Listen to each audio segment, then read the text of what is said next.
নমস্কার বন্ধুরা, আমি সীমা। আমার আরও একটি ব্লগে আপনাদের অনেক অনেক স্বাগত জানাই। তো দিনটা শুরু হয়েছিল ভালোই, কিন্তু শেষটা ভালো হলো না। মানে ওই বলে না যে সময় সব সময় কারো ভালো যায় না। তো আমাদের গত নভেম্বর থেকে সময়টা প্রচণ্ড খারাপ যাচ্ছে।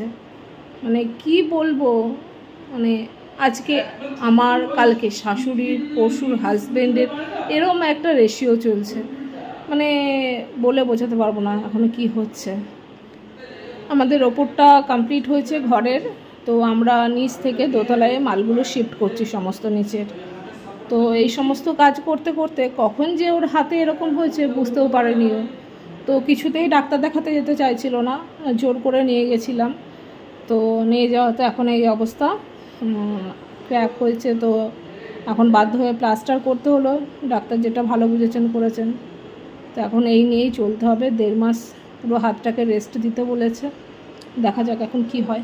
তো সন্ধ্যাবেলায় আমরা চলে গেছিলাম ডক্টরের কাছে, আর সেখানে যাওয়ার সাথে সাথে সম্পদকে একটা এরকম আইস প্যাক দিয়ে দেয়। তো এখন হবে প্লাস্টার সম্পদের হাতে। তো তারপরে হাতটা ঝুলিয়ে রাখার জন্য লাগবে একটা আর্ম পাউচ। তো এখন আমি সেটাই আনতে যাচ্ছি। কি অবস্থা জাস্ট একবার ভাবো।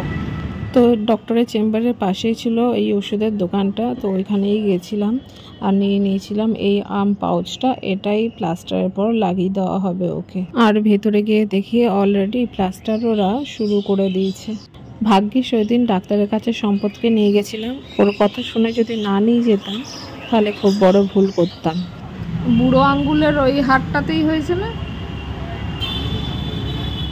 আর আমি কি বলবো, আমার তো পুরো পাগল পাগল লাগছে, কারণ ঘরের প্রত্যেকটা ফ্যামিলি মেম্বারই কোনো কারণে অকেজো হয়ে পড়ছি। আর এই সময় বাড়ি ভর্তি রয়েছে প্রচুর কাজ, তার মধ্যেই এরকম একটা বিপদ।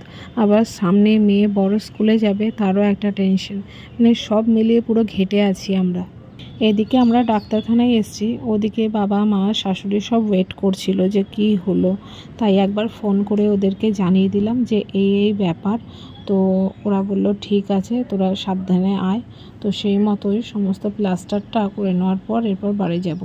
আর এই করতে করতে আবার ডাক্তারবাবুও আর একবার এলো, এসে সমস্তটা দেখছিল সব ঠিকঠাক আছে কি না। আমার মাথা খারাপ হয়ে যাবে এবার।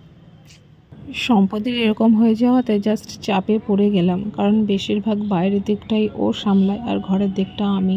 তো সেই দিক থেকে দেখতে গেলে এখন অনেকটা চাপ আমার পড়ে গেল।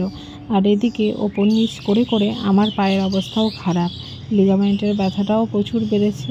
তার মধ্যে সম্পদের এরকম, আবার শাশুড়ি মারও শরীর খারাপ। তো যাই হোক, সুখ যেমন আছে দুঃখও তেমনি আছে, এই নিয়েই আমাদের কাটাতে হবে, আর সেই নিয়েই কাটাচ্ছি এখন।